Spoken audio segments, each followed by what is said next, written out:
Good morning, dear students. Today we are going to start the new topic, that is continuity.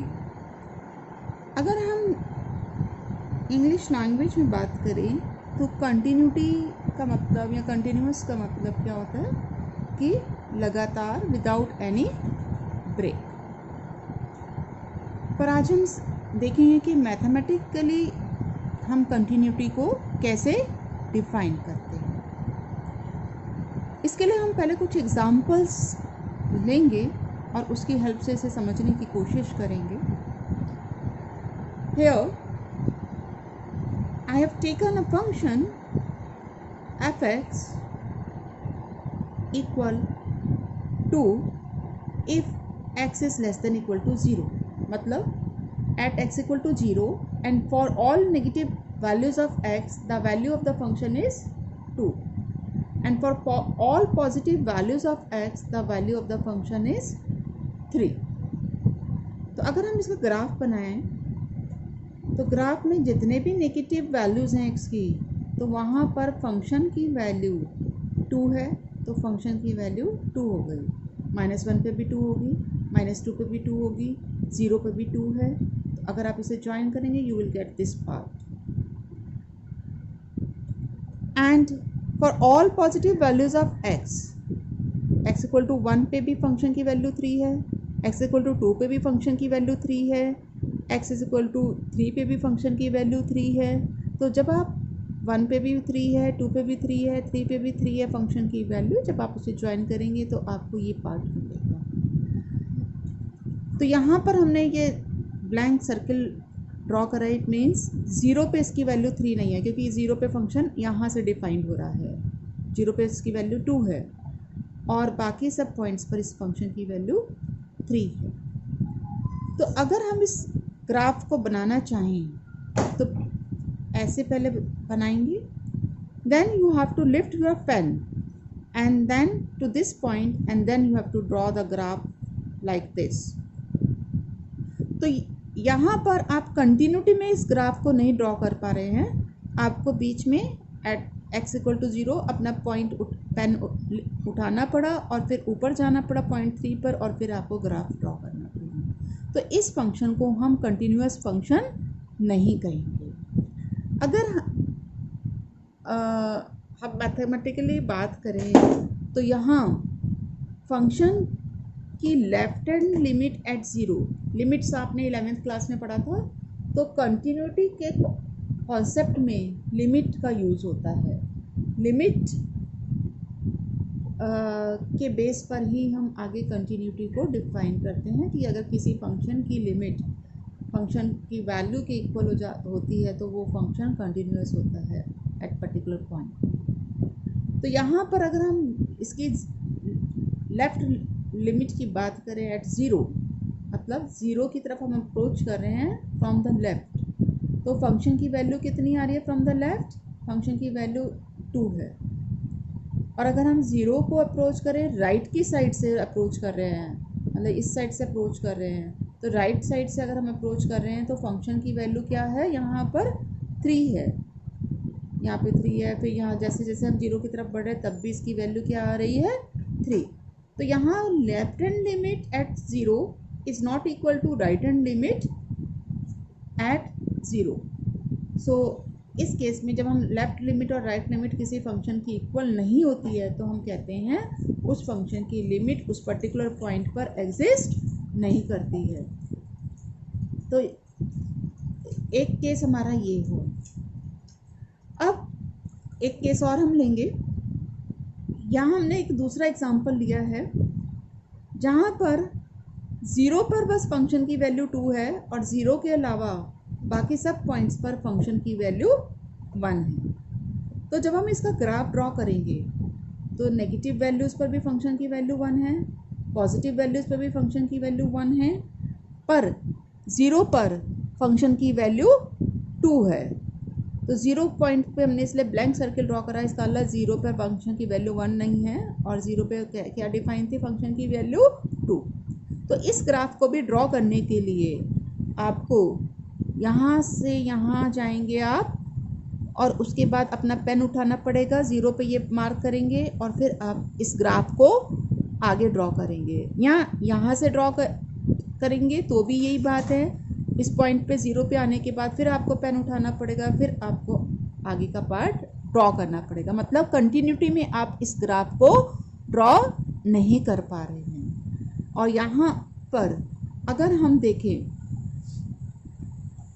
Function की left hand limit at 0, left से 0 की तरफ बढ़ें या right से 0 की तरफ बढ़ें, दोनों पर फंक्शन की वैल्यू क्या है 1। मतलब लेफ्ट लिमिट भी 1 है और राइट लिमिट भी 1 है, लेकिन फंक्शन की वैल्यूज 0 पर, फंक्शन की वैल्यू 0 पे 2 है। तो यहाँ पर लिमिट तो एग्जिस्ट कर रही है फंक्शन की, but that is not equal to the value of the function. तो ये फंक्शन भी हमारा कंटिन्यूअस फंक्शन नहीं हुआ है। ये हमारा थर्ड एग्जाम्पल है जहाँ पर f x is equal to mod x लिया हमने। मॉड एक्स का ग्राफ ऐसे ड्रॉ होता है। अब आप इसमें देखें तो लेफ्ट हैंड लिमिट एट 0 वो भी 0 आएगी, राइट लिमिट भी 0 आएगी और फंक्शन की वैल्यू भी 0 पर 0 है। और ये ग्राफ आप कंटिन्यूटी में ड्रॉ कर पा रहे हैं। इस ग्राफ को ड्रॉ करने के लिए कहीं भी आपको अपने पेन उठाने की ज़रूरत नहीं है। तो ये फंक्शन हमारा कंटिन्यूअस फंक्शन है। तो कंटिन्यूटी को हम दो तरह से डिफाइन कर सकते हैं। A function is continuous at a fixed point if we can draw the graph of the function around that point without lifting the pen from the plane of the paper। और mathematically इसको हम कैसे check करेंगे, कैसे define करते हैं। If f is a real function on a subset of the real numbers, f कोई भी एक रियल फंक्शन है, and c is a point in the domain of f, c उसके डोमेन का एक पॉइंट है, then f is continuous at c if limit of fx at c is equal to value of the function at c। और limit कब exist करेगी, जब left limit और right limit equal होगा। तो इसलिए हम इस कंडीशन को ये भी लिख सकते हैं, if left hand limit eight c equal right hand limit eight c equal value of the function at c, then we say that the function is continuous at a point c।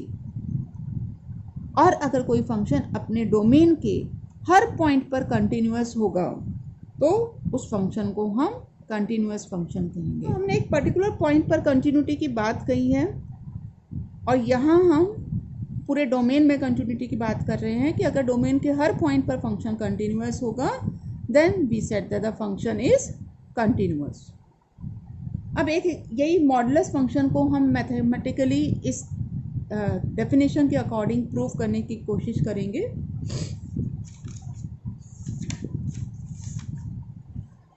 ये जो continuity का topic है हमारा बेटा, ये important topic है। इसका एक क्वेश्चन डेफिनेटली एग्ज़ाम में आता है।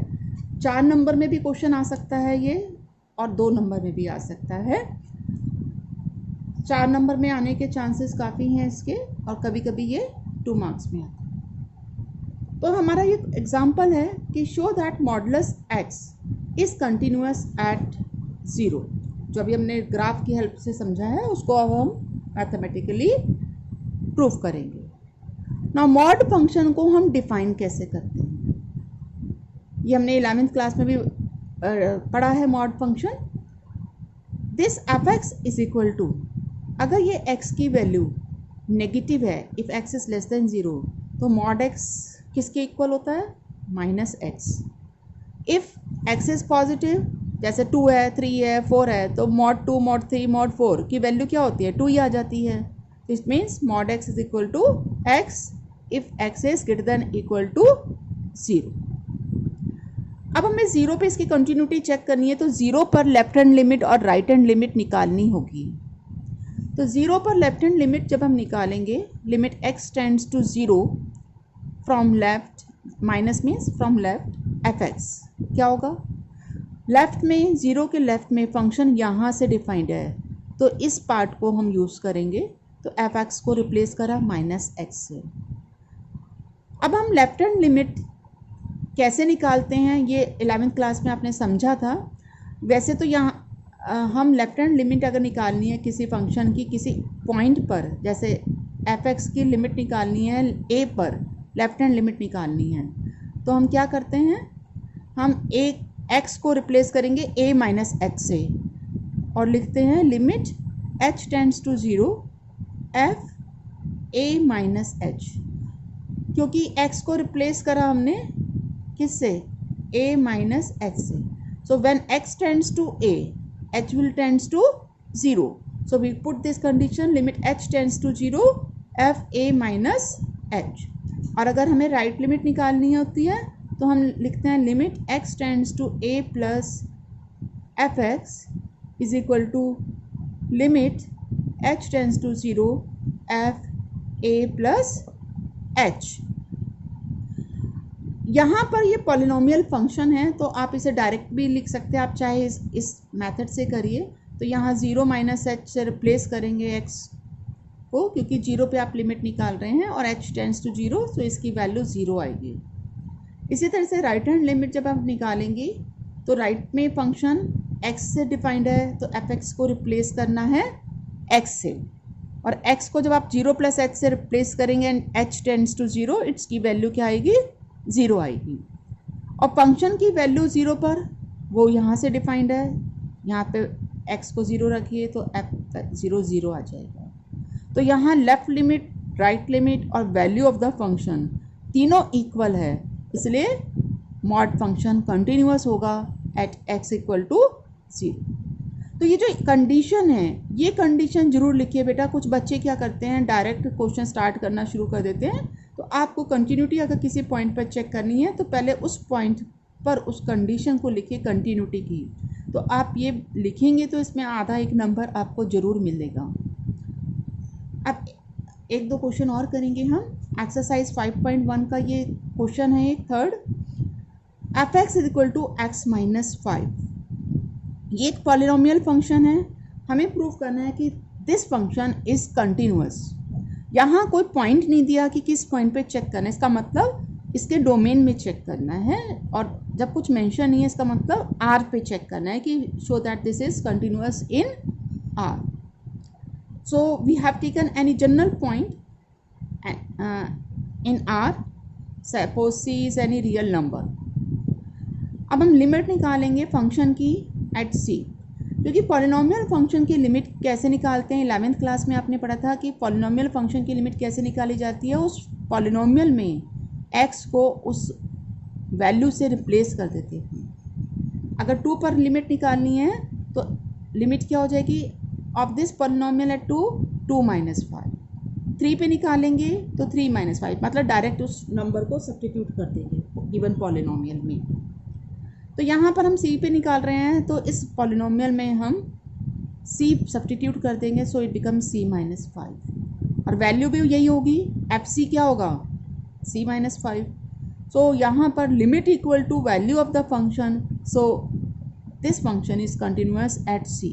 और क्योंकि c एक आर्बिट्रेरी रियल नंबर था, जनरल रियल नंबर लिया था हमने इस, सो इसका मतलब वो हर रियल नंबर पर कंटिन्यूअस होगा.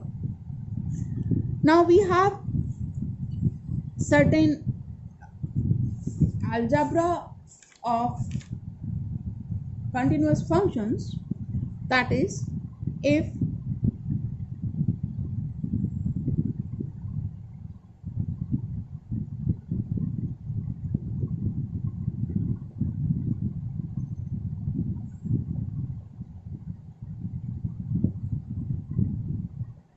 let f and g be two continuous functions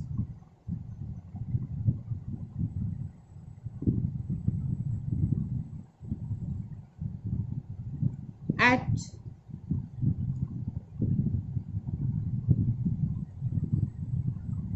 real number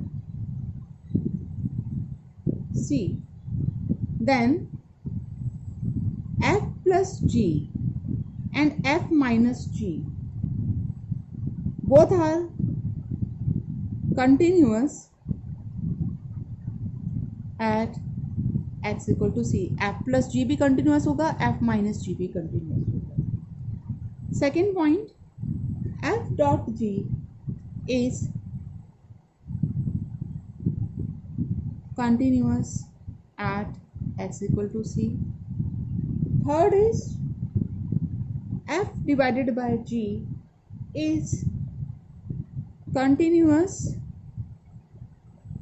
at x equal to c provided gc is not equal to 0.